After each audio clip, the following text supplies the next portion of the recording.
Okay, how do I start this video? Okay, so I posted a short yesterday, and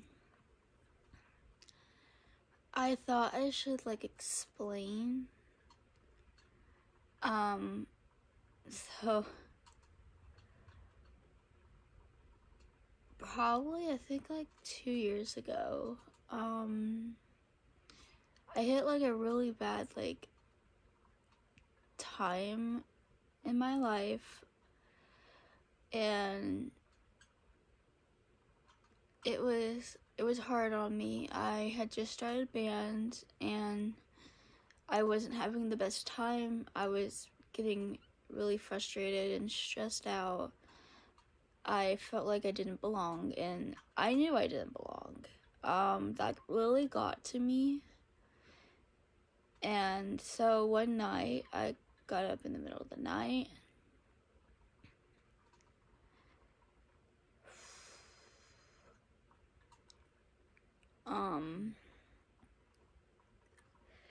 I grabbed some pills,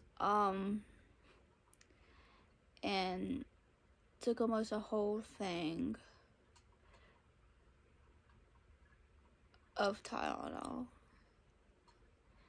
and a medicine that was not mine, but one of my family members. And that really affected me because my parents didn't find out until 5 months later when my counselor at the time told them. And people are probably gonna say, well, you can't really overdose on Tylenol. You can. I've learned that I'm sorry, I'm trying to get through this video without crying, but that I had people that helped me. I just didn't see it, and I never asked for help. So I went to the hospital. I stayed there, I think 2 nights, for evaluation. And yeah, that was the first time it happened. The second time, I don't know what got into me. Because it was last year. I didn't think anything was wrong. I was in a happy place. But I ended up taking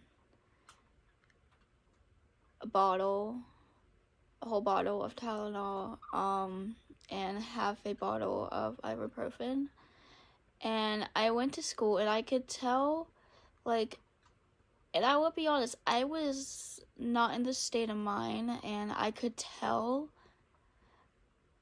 I wasn't myself, and many others could tell. So when I got to school, I had a counseling appointment. And I could barely breathe. My heart was beating really fast. It was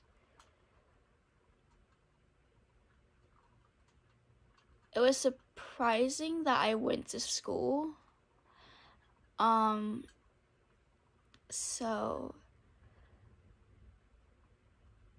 I was in the counselor's office for about an hour before she called my parents, telling them what happened. My dad wasn't mad. He was disappointed. And yeah,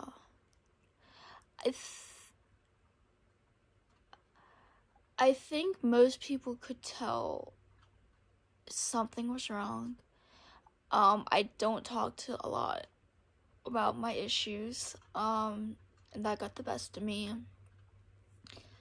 So I ended up having a week off of school, to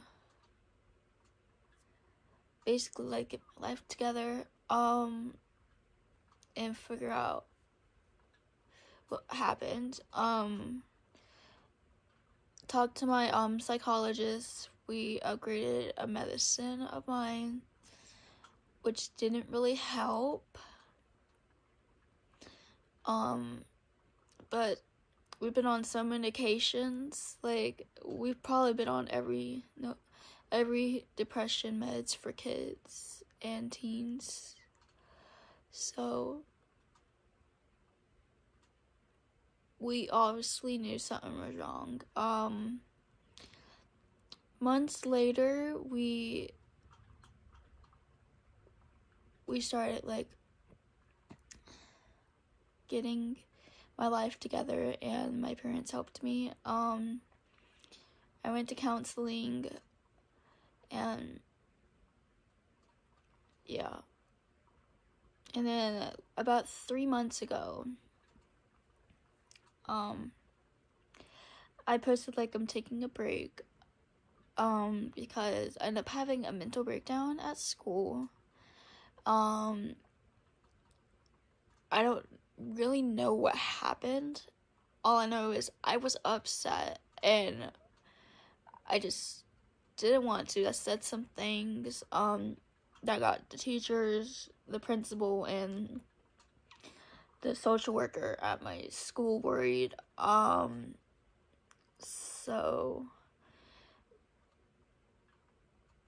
And about the time, that's when I started my new job. I was stressed out because I wasn't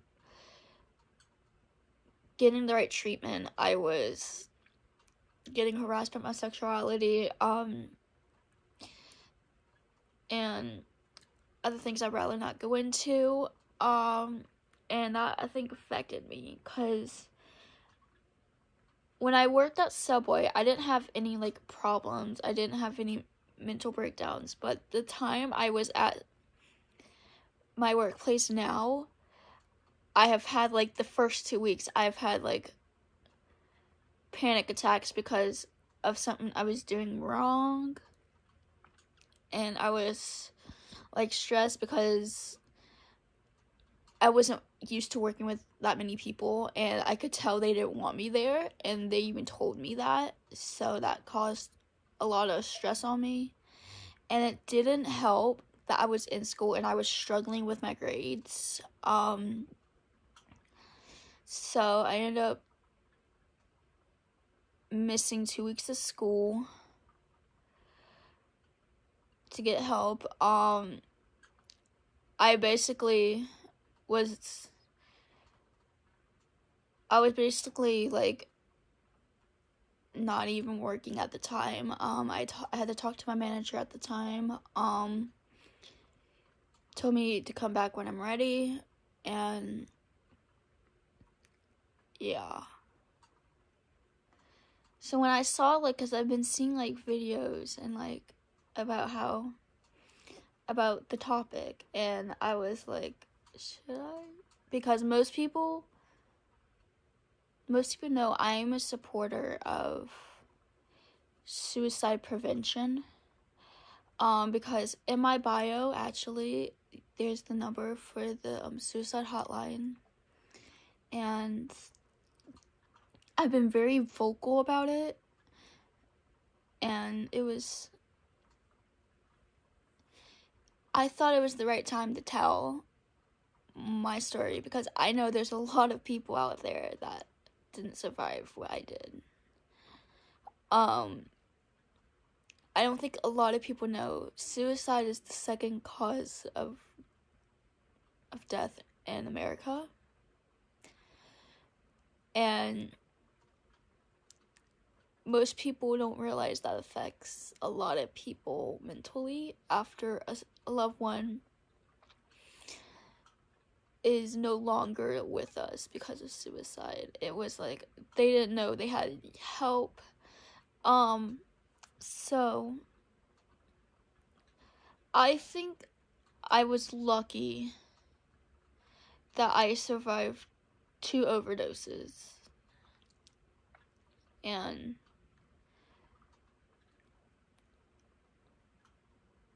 yeah,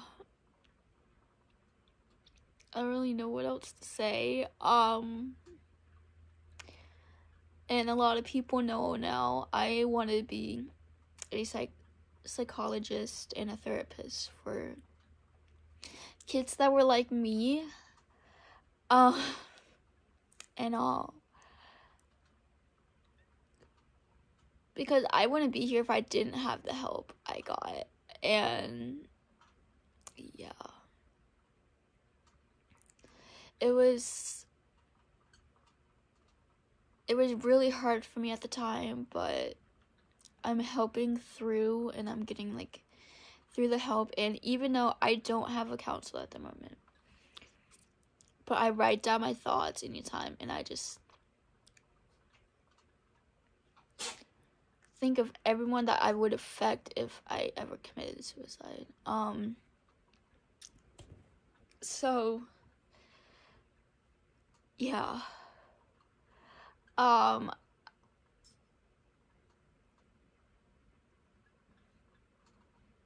I'm sorry. I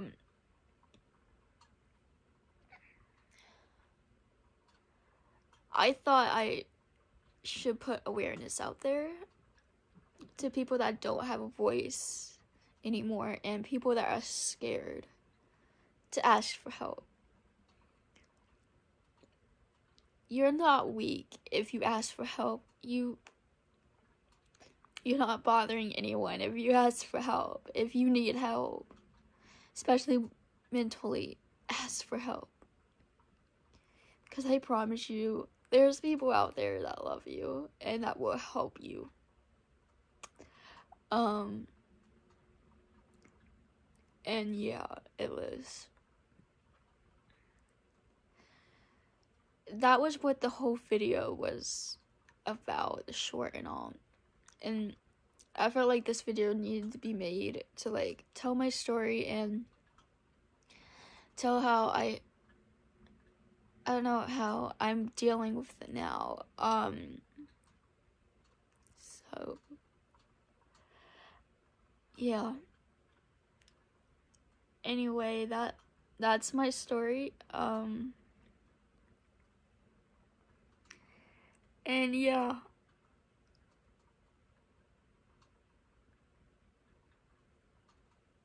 I hope everyone has a great day and night. And to remember that you are loved